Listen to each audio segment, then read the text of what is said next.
this video, we will look at G36 Grid X, G37 Grid Y.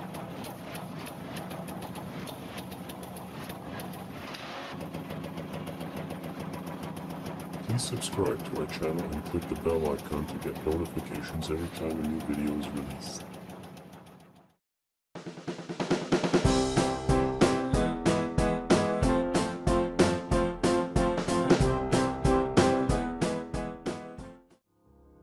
As we continue our look at patterns available to us, in this video we will be discussing G36 Grid X and G37 Grid Y. The parameters for both codes are the same, I, P, J, and K. Beginning either by the present position or from a point indicated by G72, a grid with P number of spaces is punched with an increment of I parallel to the x-axis, and with K number of spaces with an increment J parallel to the y-axis. So let's break this down. I is the increment between holes in the x-axis.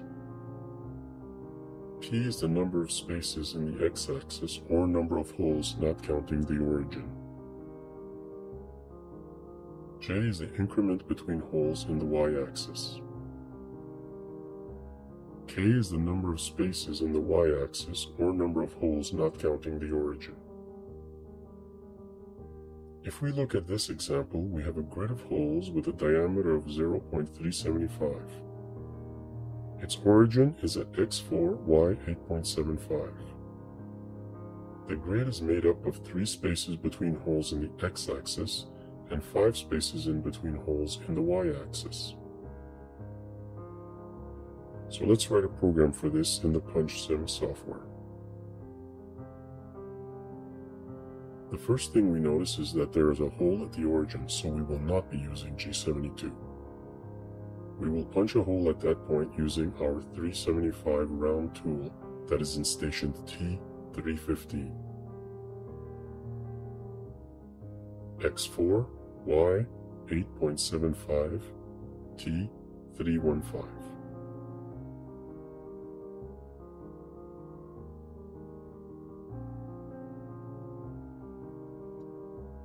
G36 I3, since the spacing is 3 inches in the positive x direction from the origin point.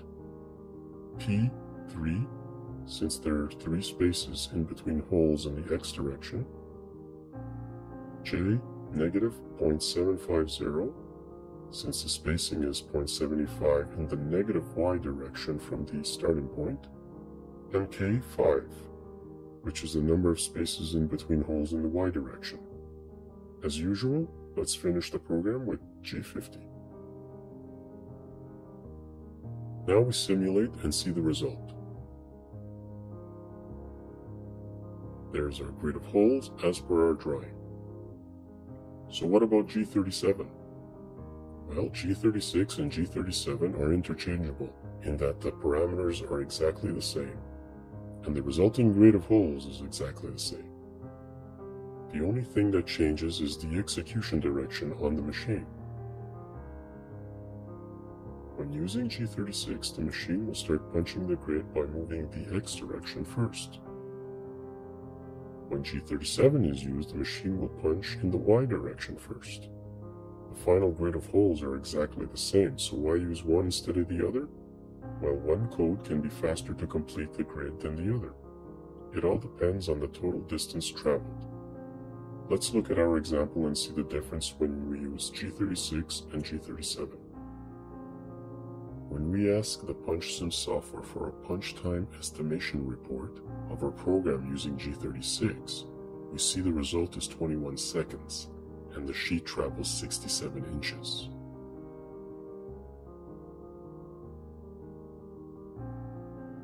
If we change our program and use G37, simulate, and once again ask for a punch time estimation,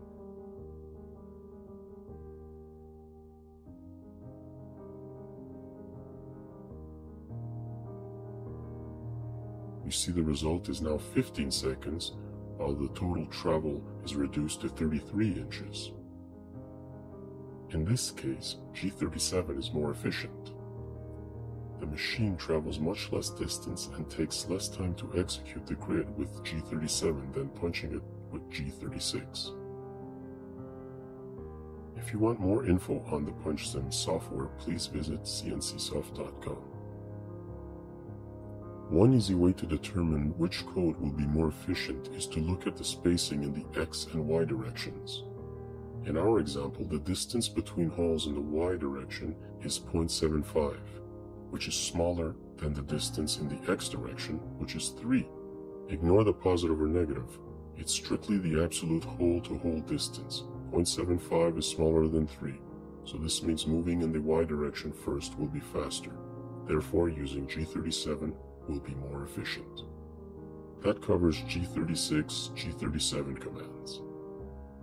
If you have any questions or comments, please post them below or email us directly at support@cncsoft.com. See you soon in the next video as we continue our punch programming course series. Please subscribe to our channel and click the bell icon to get notifications every time a new video is released.